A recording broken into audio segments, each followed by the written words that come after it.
Yo, yo, yo, what is up? You know what time it is. Sheridan Mish right here to tell you tonight for the 39th day in a row. 39 days. I've been telling you what? It's all going to be okay. That's right. Hey there, Autumn. I see you're on board. Emerson is watching. Irene is on board. Hello, Carrie. People are jumping on, ready to hear Friday night, 39 days in a row. It's all going to be okay. I'm telling you. It's all going to be okay. I promise you that. So people are jumping on. It's good to see you here tonight. And I've got some stories tonight. There is absolutely no stats or figures, just stories, just fun, just having a good time. That's what it's all about tonight. And so I want to make sure that when we get done together tonight, you get off this video and you know that it's all going to be okay. And again, not because I told you, not because Sheridan said it. It's all going to be okay because you have that confidence. You know in your heart and in your mind that you got this. It's all going to be okay. And that's what you've got to have to be able to walk away from this tonight. So, hey, listen, people are continuing to get on board. And I told you I've got some stories for you tonight. Nothing, no facts, no figures, just good fun and making sure that things are good. So, listen, last night I told you that yesterday was a rough day. Guess what? Today, awesome day. I woke up that way. And one of the things that I say is that the way you wake up is how you go to bed the night before. And so, I went to bed last night and it was a rough day. I told you that in the video last night. But today, things are a lot better. So what did I do last night? Well, I told you, I got off the video, had a rough day. I was just going to hit the showers and go to bed. Well, what did I do? I put my robe on. So that's why I'm wearing this tonight. Because I put the robe on last night and I laid down in bed and I just passed out. I fell asleep in my robe. I've never done that before. Ever. Ever. I've never fallen asleep wearing my robe in bed. I woke up this morning and I woke up great and I was like, holy crap, I wore my robe all night. Okay, that worked. So, hey, it's Good Luck Robe. I want to give a shout out though, because this robe you'll see has the TS on there. That's from Turning Stone. I got this robe as a gift from my mother-in-law, Susan. She got it for me as a gift because one time Irene and I we stayed at the lodge at Turning Stone, and they've got the robes there. And when we stay at hotels, I don't know about you. When you go to a hotel, in fact, this is a question. I'd like to see your feedback. When you go to a hotel, do you use the robes? Do you? I will tell you, Irene does every time. Every hotel we go to, she uses the robe. Doesn't matter, she uses it. Me, I'll go and I'll take a look and I'll be like, yeah, is this a good robe? If it's a good robe, I want to put it on. If it makes me feel like $1 million, if it makes me feel like $10 million, I put it on and I'm wearing it at the hotel. If it's a crappy robe, why the hell do I want to put it on? If it's not going to be better, as good as or better than what I have at my house, forget it. I'm not wearing it. But for me, like I said, when I'm at a hotel and they got nice robes, I'm flipping wearing them. If I'm at Turning Stone, I'm wearing the robes if it's in the lodge. If I'm at, I'm trying to even think where the hell we went to because we get to stay at some really cool, nice hotels when we travel. But I'm not talking about a hockey tournament hotel.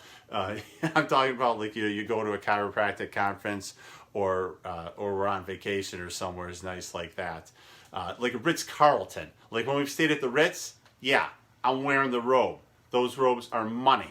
So that's my question to you. Do you wear a robe when you go to the hotels if they got the nice robes? Do you wear crappy robes? I don't know. But hey, I slept in my robe. I had a great night's sleep. How you wake up is sometimes determined by how well you go to sleep. I had a great night. So yes, Jill, I am so random. You just don't know what you're going to get. but I know you love the video that I posted on Steve's wall, or on his what he had there. So anyway, so I'm wearing this robe because that's how I slept. Had a great night last night. Just falling asleep in the robe and woke up this way. Life is good. So here we are. Autumn, maybe I will take you to the Ritz-Carlton someday. Maybe. But your mother and I, we go nice places when you kids aren't around, because we actually have some money we're not throwing away on you kids. We get to enjoy it once in a while. That's what us parents do. Okay. Oh man, I'm gonna get to kids again. I should have put that as one of the things. Kids. Oh God. Speaking of kids, so because this is what happened. This is my interpretation of what's going on right now with the whole crisis. Is that, and especially in New York, I feel. But this is what happened. This whole crisis hits, and it's like when you were a parent, or maybe when you were a kid, and parents say, "Go to your room." You know, the kid is out of control. They don't. The parent doesn't know what to do, and they just say, "Go to your room," because that's all that they know. They don't know what to do. The parent has no idea like how they're going to handle the situation. So they say, "Go to your room," and while you're in your room, like that's where the parent tries to figure out, like, okay, what the heck am I going to do now? What am I going to do to help get this kid under control? Right? That's their time. That's their gap time to figure it out. When you're in your room. My mom used to send me to the room all the time. She would send me to my room. I'd get in trouble. Can't believe it, I did. But get sent to your room. And that's when parents can figure it out. And so that's what happens, is that this whole thing hit, and they were like, go to your house. We don't know what to do with society. We have no plan. We have no idea. So just go to your house and stay there till we can figure out as politicians what's in your best interest, right? That's what it is. That's what it is. So we were sent to our rooms. Our rooms are our house. Stay there. Don't do anything except the essential people. But everybody else, you go to your room and you stay there till we can figure it out as politicians, like parents, till they can figure it out. And so then what would happen is that then sometimes the parents can't figure things out anymore, and then the kids start to rebel, and they open their door, and they want to get out of their room, and the parents are like, "You're grounded. You thought you were going to stay there for an hour. Now you're grounded for a day. You're grounded for a week." And the parents just keep laying it on you, and like you keep screaming, and the parents are like, "You're grounded for a month. You keep going, you'll be grounded for 3 months." And I think I grounded Allison for 3 months one time, and she really got grounded. I think it was like 75 days. She didn't do a gosh darn thing. She got grounded, and I think it all started going to her room. One time she got sent to her room, and she slammed the door, and so I went down to her room with a hammer and a screwdriver, and I just knocked the pins out of it, and I said, "You're gonna slam your door? You don't have a door anymore." So I took her door. She didn't have a door for, gosh, it was maybe a month. So how'd she like that? She didn't slam a door again. Well, I say that she did slam a door again. She actually slammed a door, then kicked a hole in it, and then she had to buy a new door. Because then I told her if she didn't do it, she was going to get kicked out. So anyway, those are some life lessons right there, right? So that's what it is that they sent us to our rooms, they sent us to our house to stay there, and the politicians still couldn't figure it out, and they're like, so stay there longer, because we still don't know what the hell that we're going to do, and we are going to now extend it longer, and now you can come out, but if you do come out, you have to wear a mask. And I'm going to talk about the masks later. I got a story with that. Man, I'm all over the place. The robe. So let me tell you, because I do like to wear this robe. Now, there is key to robe, because I don't know, for the longest time, I used to have trouble. Like, I'd tie the robe, and I'd be walking around the house, all of a sudden, like, it would just, like, come untied. It would come untied at very inconvenient times. There's usually other people around that probably didn't want to see or need to see anything that would end up coming out. So then I figured out, what is the secret? What's the secret to tying a robe so you get a good, nice, tight fit and it doesn't fall apart on you, I'm going to show you because it's all going to be okay. So let me just show you here. It's a quick little secret. So here's the thing. Life lessons. You didn't know you were going to learn this tonight. So, maybe they teach this in karate class. I never took any martial arts. But, so you got to have one that's longer than the other, and that's the key. So I've got the longer one in my right hand, and so you go ahead. By the way, I'm not a loop, swoop, and puller. I'm a bunny ears tire, just so you know. That's how I was taught. Irene's a loop, swoop, and puller. Me, bunny ears. Andrew, we couldn't get him to tie shoes for like 18 years. So as much as we tried, he don't give it. No, he tied them before then. Anyway, so you've got one that's longer than the other. You got the one that's longer in your right hand, and then you go ahead and you tie that first knot. So again, one's longer than the other, and then when you go to tie this one over like this, you just pull that loop through, and then boom, you get that nice and tight, and that baby's not going anywhere. It's nice and tight, snug fit, feels good, looks good. I'm ready to roll, baby. That's right. That's how you do it. That's how you do it. That's a robe lesson. I'll wear a tie another night. Maybe I'll teach you how to tie a tie. But there you go. There's your lesson. Save this video. Mark it as a favorite. Share it with your friends so everybody knows how to tie their robe. And it's going to be, it's a game changer. It's a game changer. Because once you do that, and this doesn't come all loose and come apart anywhere, man, you can wear this robe. You can go out to the mailbox. You can run out to your car in the morning to do stuff. You can go around. People can come over. You're not even worried about, hey, it's tied tight. You know who told you? Dr. Mish. It's all going to be okay. So when you've got your robe and you're wearing it and people come over, they're like, whoa. You're like, don't worry about it. It's all going to be okay. Because I know how to tie that, baby. Look at that knot. Boom. It's all about how well you do that knot there. That's right. All right. Life lessons. Oh, man. Yes. Remember the scene from Slapshot. If you haven't seen it, you got to watch it, right? Oh, God. Classic movie. But that Emerson, that is a great, great scene from the movie Slapshot. Okay. So now, for those of you that are just joining and you're wondering why is he wearing a robe, watch from the beginning. Watch the replay. You'll know. You'll get some lessons. It's all good. So, all right. I talked to you about going to your room and being grounded for weeks and sleeping in the robe and how to tie it. I went out for a run this morning, and it was a great run. It was a fantastic run. Now, I've got to tell you, where I live, it's all hills. It's all hills. It's farm. I'm up in the hills. It's farms up here, open areas. There's no shade, so when it's sunny, you're baking in the heat. When it's windy, it's whipping you and blowing you. There's no reprieve from anything. The elements just absolutely kill you when you're up here running. And there's all hills. That's it. I go left, right. Doesn't matter which way I go down my driveway. It's hills. It's absolutely crushing me. So, but there's this one, the toughest hill. I guess I don't even know which really way. It's all tough. But anyway, one of the toughest hills I'm climbing. I get up over the top. I'm going down the other side this morning, and I hear this vehicle coming up alongside of me, and I can hear it slowing down, and there's no cars coming up, so I know that it's not like slowing down to be polite. So it slows down, and then I go and I look, and it's one of the like smaller FedEx trucks. It's a FedEx van, and the delivery guy's got his window down. And so I look, I'm like, what the heck? What's he need? And he goes, and he leans out the window and goes, it's all gonna be okay.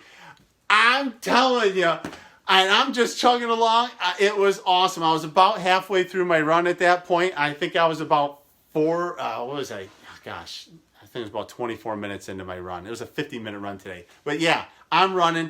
FedEx guy sees me running and he yells out the window, it's all going to be okay. So yeah, that's what it's all about, is that people know. And now this is someone that I do know personally, but and in fact, we just got friend connected on Facebook. Couple, I don't know, maybe a week ago or something. So Al, if you're watching, thank you so much for the shout out, the motivation. It was great. I absolutely love it. And so it was great to see you today, Al. Thanks for the thank you for the "it's all going to be okay." I loved it. I loved it. And the other thing too, he says, "I love your outfits." And so, hey, when you watch this, if you're, I haven't seen you pop on now, but when you do watch it, I hope you love the love the robe. Okay, what else did I want to tell you about? Oh, this is what I want to tell you about. Allison decided that she was going to drive her car in the grass yesterday, and it got stuck. Allison got her car stuck in the grass, in the mud. It was not here at the house. She was out and about, but I don't know what the heck she was doing. But she got her car stuck in the mud. And so then Irene had to go help her out, and so she and Andrew and Autumn. So anyway, Allison's car got stuck, and all I saw was this morning, and how much mud and everything was on it. But it made me think of this one story I want to share with you. So we were at a men's hockey tournament one spring, and this guy Mike, he's got his car. And I don't know what he was trying to do. Like, he was trying to go like behind this bar that we were at and like take a shortcut or something getting out of there. But he went back behind the bar, and this bar is out kind of middle of nowhere in the country. It's a little hamlet just south of Rochester. Anyway, so he's out there. He drives his car back there, and he got stuck. And it was actually, it was where the, what the heck, the sewage. I'm trying to think what the heck, the sewage pit. Anyway, the shit pit. That's what Mike drove his car on top of the shit pit, basically, right? So, so he comes back at the bar, and he's like, "My car's stuck. We're all out there trying to get it out and get it unstuck." And you got a whole hockey team of guys, people from the bar, like, we can't push this thing out at all. The car is just down. It is so. I don't even know how it's possible, but he has spun that wheel so much, those front tires, and mud is everywhere. His car is covered, and it's just, his engine block is just like setting on the ground, like this thing's not moving. But one of the guys on our team is a farmer, right? He is a farmer. And actually, I think we might have had two guys on the team that year that were farmers. But the leach field, that's right, Emerson, the leach field. That's what it is, the leach field. But Mike called it a shit pit. So, all right. So his car is stuck, and Bernie comes out, the farmer, and he just like stands back, looks around, and he's like, get this, get that. He gets all these different things, and it's one of these things where Bernie's like, with a long enough lever, you can move anything. And he's got a block, and I don't even know what the hell he does, but this guy, one man, this one farmer, just goes, sets this whole contraption up. He's like, Mike, get in there. Put your foot on the gas. And he's like, one guy does one thing, boom, car's unstuck. So here's the thing. If you're ever in trouble, ask a farmer. They can fix it. They know what to do. They'll find a way to make it work. So we're talking with Bernie about this, and he's like, I'm a farmer. Things get stuck all the time. He says, this one time, he says, we got the tractor stuck out in the field. So we went, how do you get a tractor unstuck? Well, you get a bigger tractor. So we took the bigger tractor out there, and that got stuck. So what do? We got another tractor. So we got a bigger tractor. And guess what happened? That got stuck.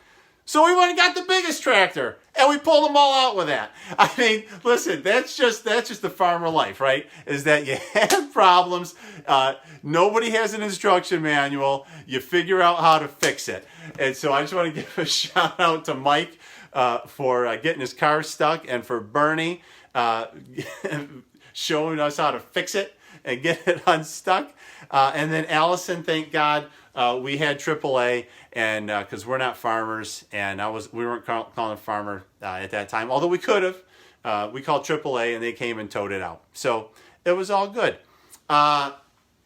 Hey, Marcy, you want me to keep talking farming? I've got more farming stories for you, because I was commenting on, I don't even know whose post it was, but it was someone who commented that I should be a dairy farmer, that they could see me doing that. And my comment was, I actually spent a few summers on a dairy farm with friends of mine, and my friends were dairy farmers, and it was the Benson family up in Boonville, and so I worked. That was the hardest work I ever had, and some of the most fun I ever had was there on the Benson farm, and there was just absolutely nothing like it.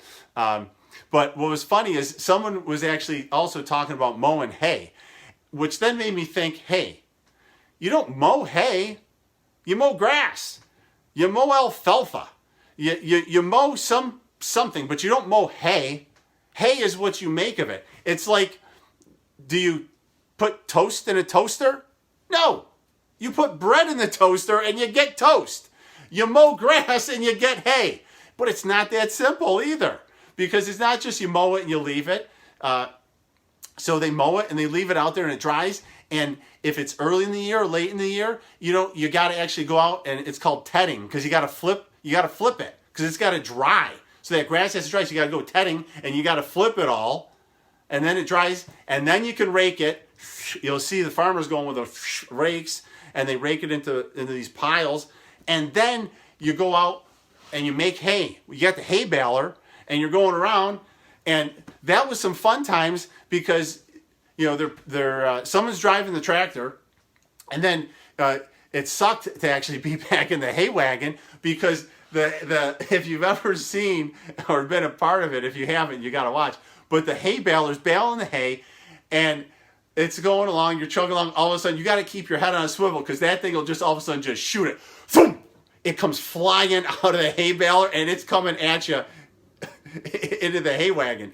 And if you don't move quick enough, that next bale is coming, and it gets tossed right back. And so, like, it just keeps coming, right?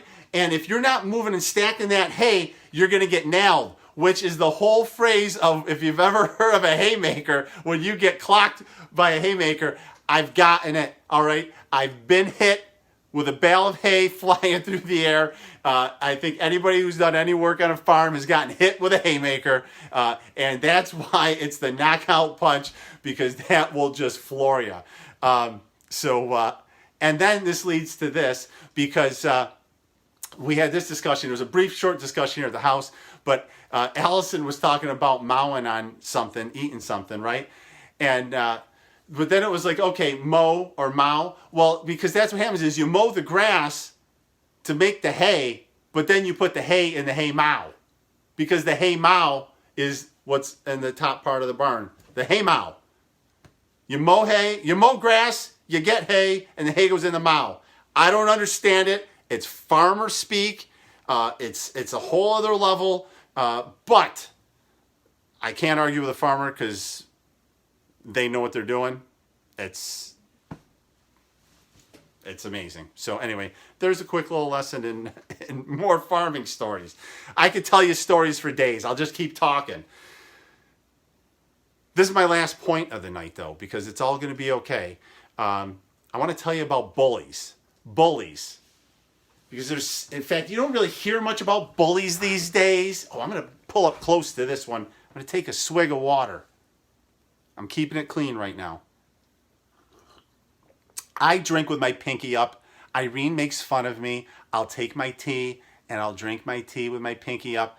I'll take my espresso with my demitasse and I'll drink it with my pinky up. I drink with my pinky up.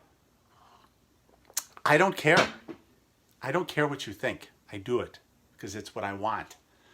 I think I may do it, and that's probably why I broke this pinky, and I also broke this pinky. I broke both pinkies. This one, see, you see the thing is curved. It's curved. Anyway, I am fancy. I am so fancy, Shelley. Okay. So, yes, the Turning Stone robe is fantastic, Shelley. Watch from the beginning. You'll learn the lesson of why. Why. Shelley, you'll learn how to tie the robe correctly. All right. I want to talk about bullies, though. Bullies.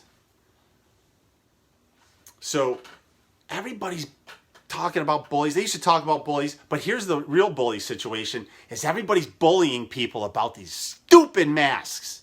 Stupid masks. I'm not saying not to wear the masks. But you saw my post, I'm sure. This stupid masks that if you have to have these masks on, you got to be 6 feet apart. Which is it? One or the other, right? Like I had on my post earlier, if anybody hadn't seen it, it's like using the withdrawal method when you're wearing a condom. I don't get it. Like, if you've got 6 feet and you've got the mask, why do you have to both? If I've got the mask, I should get as close as I want to you. But here's the thing with the bullies, is when they're like, you should be wearing the mask. Where's your mask? Where's your mask? Listen, I wear my mask when I go out. I'm the good social citizen. But if 99 people have a gosh darn mask on and one person walks in the room with no mask, how is that one person going to affect you other 99 people? How? But those 99 people gang up on that one person. They bully that person. But they don't want to see it that way. But if they were bullying little Johnny in school because he was slow, for however slow you want it, like he runs slow. I'm not talking about mentally. I'm talking about physically slow. But speed it up. I don't know. Listen, here's the thing. People get bullied. People gang up on people. And they want to call other people out. But society right now, and maybe it's one of you that's watching, and I'm calling you out. And I'm not afraid to do it. I might piss people off. I'll watch my viewer numbers go down. But I don't care because I'm calling it like it is. Society is bullying people. I know of 2 people specifically in mind that are senior citizens that have lived their life, worked their ass off, and they're getting bullied when they go to the store to wear a mask. Stay away from them. Don't come within 6 feet of them. Keep your distance. Keep your distance.